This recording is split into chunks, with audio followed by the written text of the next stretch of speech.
Welcome children to the next episode. Last class we have seen about the 3 marks question, 2 marks questions and even the 5 marks. We have completed 2 questions. So we will be continuing with this rest of the 5 marks question in the unit 2 lesson 4. Now let us go to the third question of 5 marks. So explain how sex determination happens in human beings. So we have to explain how the sex happens in the human beings, that is what are the chromosomes involved in the human beings. So here we have the 5 points and we have to write the flow chart for that. So genes determining sex in humans are located on 2 sex chromosomes. Those are called as allosomes. So first we have to write what is allosomes. That is the main point what we have to write. So where do you find the sex chromosomes? They are on the allosomes, not on the autosomes. We know that we have 46 chromosomes or we have 23 pairs of chromosomes. So if you say pairs, it is 23. Total number of chromosomes they are asking, then we have to say it is 46 chromosomes. So it can be coming for the 1 mark question also. So how many pairs of chromosomes are there in the human beings? There. If they are asking pairs, you have to write 23 pairs. So if they are asking total number of chromosomes, then you have to write 46. In the options, they will be giving even the 23 and even 46 also. So you have to carefully see the question what it is, if they are asking for pairs or for the chromosomes. So here in this, it is pertaining to the 1 mark question. So if you take in the 5 marks questions, so we are writing clearly that the human beings have 23 pairs of chromosomes and 46 chromosomes in total. So that is the main thing. So out of this 23 pairs, how many are autosomes? So there are 22 pairs of autosomes, that is 44 autosomes. You can see 44A I have written in the bracket. So 44 represents the total number of chromosomes which are autosomes and 1 pair of sex chromosomes. So sex chromosomes, if you see in the humans, females are called as homogametic producing chromosomes. In the female, both the genes are XX. And if you take number of gametes, how many you will get in that is X. Only 1 gamete will be there. But if you take in the males, males are heterogametic and they are producing 2 types of gametes. That is, they have X and Y. So they will be producing 2 types of sperms. So if you take the gamete, that is the egg cell in the humans, you will be getting only 1 X inside the nucleus. That is, 1 type of allosome will be there in the cell and rest 22 will be autosomes. So if you take in the males, you will be having 2 types of gametes in the males and 1 type of gamete in the female, because females are homogametic and males are heterogametic. Understand? How to write that sex determination in humans? You have a flow chart, like you have the parents. So parents are having 46 chromosomes in total, both male and the female. So if you take the 46 chromosomes, out of 46, 44 are autosomes and 2 homogametic sex chromosomes. And in the males, you have 46 chromosomes. Out of that, 44 are autosomes plus X and Y. So males are heterogametic and females are homogametic. So if you take the gametes, so what will be the female gamete? It will be ova or the egg. And what is the male gamete? It is the sperm. So when ova mates with the sperm, so you will be getting the zygote. So the zygote is called the newborn baby. So what will be the chromosomes in the ova? So chromosome can be 23 autosomes and 1 X chromosome. And in sperms, you will be having 2 types, that is 23 autosomes X and 23 autosomes Y. When XX meet together, that is when the sperm meets with the ova, then you will be, when X meets with X of the male, then you will be getting a female. So you can see the contrast here. So 44A plus XX, that is called the female. So if there is XX in the sex chromosome, the baby will be a female, and if the sex chromosome is XY, then the baby will be a male.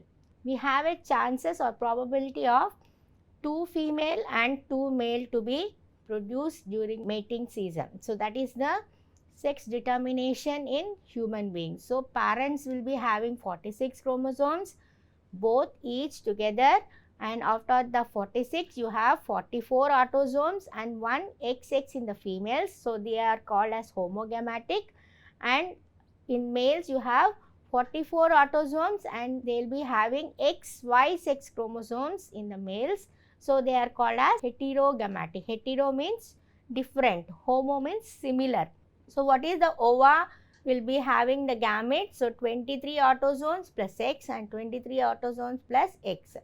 And in the sperm you will be having 23 autosomes plus X and 23 autosomes plus Y. So when they mate, they have a chances of having 2 female and 2 male. If that chances of male and female is depending on the sperm which is mating with the ova. Now let us go to the fourth question. Write a short notes on Bleeder's disease or justify how Bleeder's disease follows the crisscross pattern. So already we have studied in the 2 marks question what is a crisscross pattern. Now let us see in detail this, what is a Bleeder's disease. So Bleeder's disease is also called as hemophilia. So first we have to write in the question who reported that one first. So it was John Cott in 1803. He is the first person to report this type of disease. So in hemophilia is an inherited disease, that is it is coming from the father or mother who can be a carrier, and father can be also a carrier. When they are getting from their parents, that can be inherited from generations, that is therefore grandfather may be having that disease, so he will be getting that through his father or mother. So this hemophilia is a inherited disease and in which the blood clots very slowly or not at all. So the clotting factor, so when we have any wound or anything, what will happen? The blood comes out. So after some time what will happen? The blood automatically it clots for after some time of the flow. So this happens because we have thromboplastin, a chemical or a factor, clotting factor, which help in the clotting of the blood. Now this clotting factor is absent in the hemophilia suffering persons. Hence it is called as Bleeder's disease, that is the blood will be bleeding for a longer time. So there is a chance, if not taken care, the person can die. So that is the hemophilia is a very dangerous disease. So they should be very careful because it is more lethal than the color blindness. Now, color blindness is also an inherited disease. So the gene for hemophilia is represented as H, that is small h, and the normal gene is by capital H. So the normal gene, usually we have the dominant gene as capital H and recessive gene as small h. So here the gene of hemophilia person will be a recessive H. Okay, and this follows a crisscross pattern, that is crisscross pattern means it is the one which is transferred from mother to the son, that is the mother is a carrier, she will be getting that one from the father because this is an X-linked character. So X of the father will be going to the daughter and daughter will be getting that disease, but she will not suffer from that disease because she already has another dominant X which is controlling that one and she will be a normal carrier. But during the fertilization, when she marries another person and one of the X will go to the son, recessive type of H or the hemophilia disease gene carrying X is being transferred to the son, then that is called as the crisscross pattern. So in hemophilia it is a common disease in which the coagulation blood disorder due to the deficiency or the reduced activity of clotting factor 8 or clotting factor 9. So if these two factors are not there, then only the clotting, these factors you will be studying in the next lesson in the molecular genetics, but you should know that what happens in hemophilia, why that bleeding is happening and why it is not normal like the other person's clotting. So this is because they will be having a deficient of factor 8 and deficient of clotting factor 9. So if these two are not there, the genes are not working, then what will happen? The person will be suffering from the hemophilial disease. Now it is an X-linked disorder of recessive disorder, and it is transferred via females to men who are the sufferers. So female will be a carrier, but she is not the sufferer, but only the males are suffering persons here. So hemophilia is often called as the king's disease because it was carried by many members of European families, royal families. Even Queen Victoria, one of the England, was a carrier of hemophilia. So it was in the Queen Victoria's family. So this is also called as the royal disease or the bleeder's disease because it is seen in the king's family. So that is the points what you have to write. So again, let us review the fourth question, that is, what is bleeder's disease? It was reported first by John Cott, and then it is an inherited disease because blood clots very slowly or almost it will not clot. That is why it is called as bleeder's disease, and this disease is more lethal than the color blindness, and it has a recessive gene of small h and not the dominant h, and it follows the crisscross pattern. And what causes the hemophilia is the clotting factor 8 and clotting factor 9 are not there. So that makes the thromboplastin. So that product is not there. So that is the reason it cannot clot the blood. So it is an X-linked recessive disorder and it is transmitted via females to their sons. So that is the reason male are the suffering persons, not the females, because females also have a dominant another X. So that is the reason they will be a carrier, but they will not suffer from this disease. Only the men will be having this one because males have only one sex chromosome, that is X chromosome. So that is the reason the males are more sufferers than the females. And hemophilia is often also called as the disease of kings because it was first carried by many members in European family.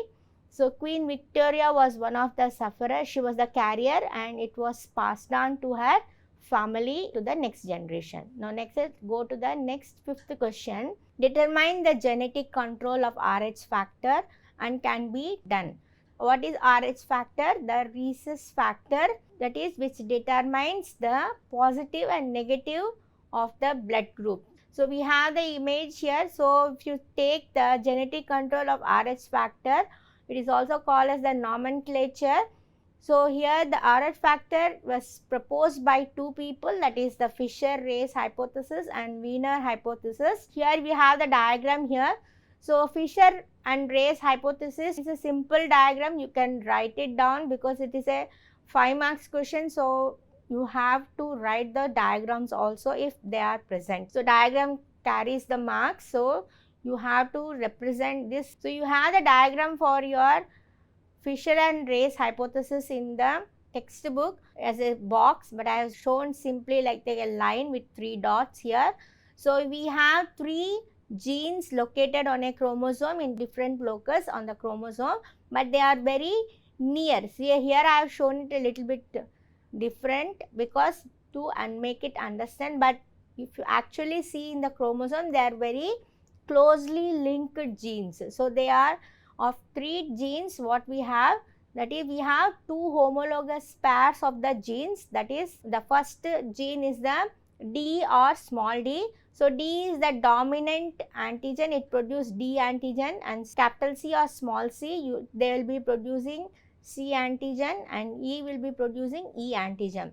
So here small c and capital C they are co-dominant, that means they express together, they show equally their ability in the character. So that is the reason E and C both are co-dominant genes.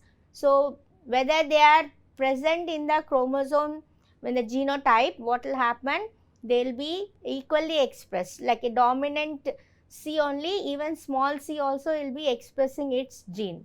So here the Rh factor is determined mainly by the D antigen. That is, if the capital D is there in the genotype, then what will happen? The person is called as the Rh positive, and if the small d is there in the genotype, then the person is a Rh negative. So if you take the Wiener hypothesis, in this they have only one chromosome. On a chromosome you have one locus where there are 8 alleles present. So we will see in detail the question how you have to go into this. So if you see, the Fisher-Race hypothesis is also called as CDE terminology also, because based on the genes they are being called as the CDE terminology. So this is proposed by two British workers, Ronald Fisher and R.R. Race, in 1940s. Although it is the simplest to explain this complex system, the theory is useful to explain routine inheritance of D, C, E and small e genes. So here what are the main points what you have to take here are: the Rh inheritance is controlled by 3 closely linked loci on each chromosome of the homologous pair. As I told that they are not separate, they are very closely linked. So whenever they move from, when they segregate during the mating, they go together to one side. That means crossing over does not happen in the linked genes. That you have to keep it in the mind. So Rh inheritance is controlled by 3 closely linked loci on each chromosome of a homologous pair, and they are called as pseudo alleles. So each locus has its own set of alleles, which are capital D and small d, and capital C and small c, and capital E and small e. You have in the locus 2 set of alleles. What are they? Capital D and small d, capital C and small c, capital E and small e. The next point what you have to write here is that D gene is a dominant to the small d gene, but small c and capital E and small e are co-dominant. That means they express together. They are equally having the same potential, that is called as co-dominant. So it doesn't mean that capital C is there, that gene is not expressed. Even capital C is expressed, even small c also expressed. Usually that is the recessive genes will not express in the morphology. So here you can see the 3 loci are so closely linked that crossing over does not occur in the 3 genes on one chromosome are always inherited together. So wherever they go during the cell division, they go to one side of the cell. That is, all the 3 genes will be there in only one side. The other side it will not be there. That is called as the linked genes. So if you take the genotypes, we have here capital D, capital C and capital E, capital D, capital C and small e, and capital D, small c and capital E, and capital D, small c and small e. So these are the variations you can have in the genotypes. Now if you take wherever you have the capital D gene, those genes are called as Rh positive. Those people who are having these genotypes in their blood, they will be called as the Rh positive, and the persons who have, though capital C and capital E are there, and if they have small d, then that person is Rh negative. So that is what we are trying to tell here. So in the Fisher hypothesis, what he is telling is, if the dominant D gene is there, then that person will be having Rh positive, and if he is having small d in the blood group, then he is Rh negative. So what is Wiener hypothesis is, it is also called as Rh or HR terminology. So it was given by American Dr. Alexander Wiener, and it is usually used for describing the phenotype.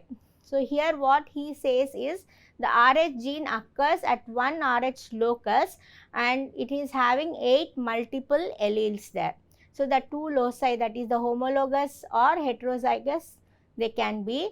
That is homozygous in the sense they can be same RR, or heterozygous means they can be capital R and small r. So that is called as heterozygous.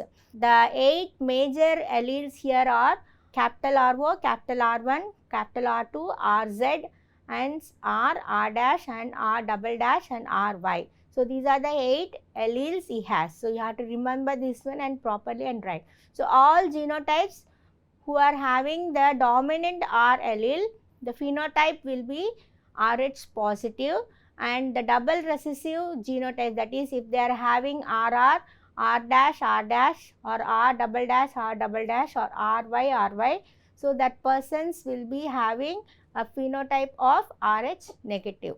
So this is the Fisher and Wiener hypothesis, or we can call it as CDE technology, or genetic control of the blood group, the Rh factor.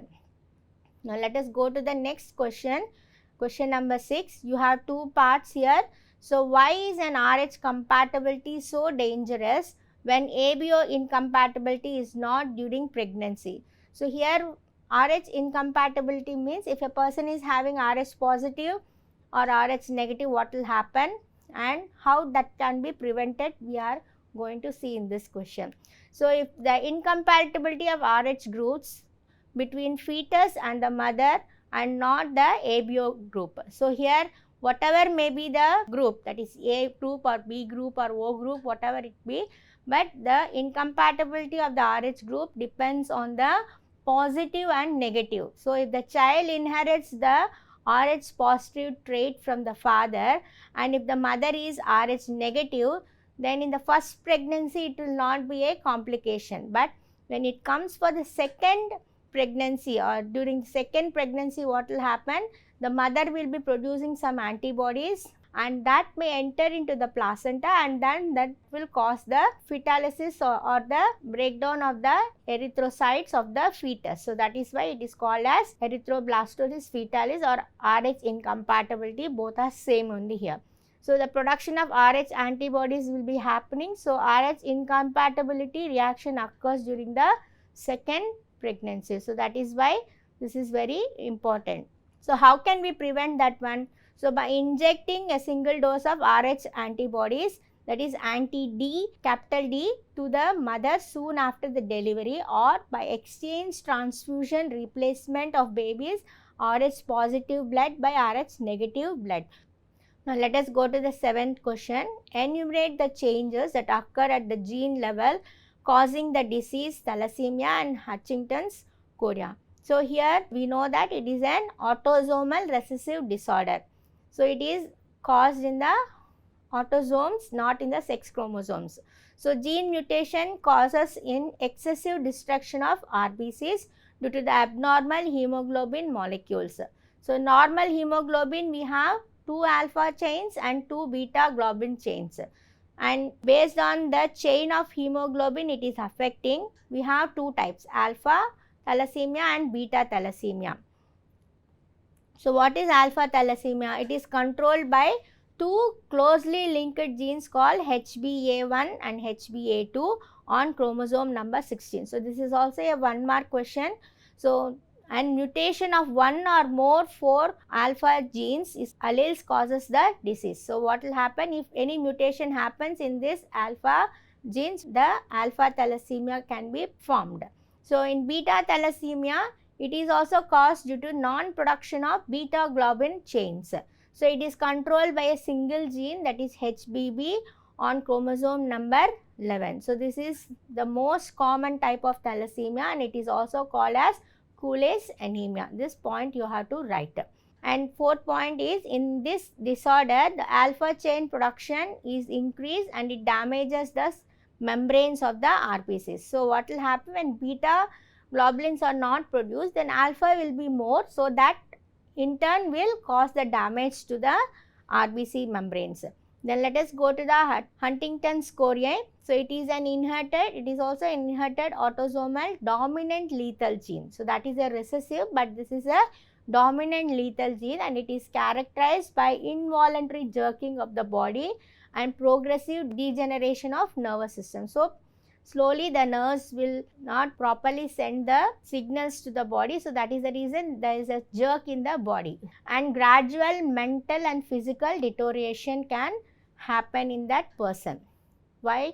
Because there is no proper signals or impulses going into the body from the brain to other parts of the body.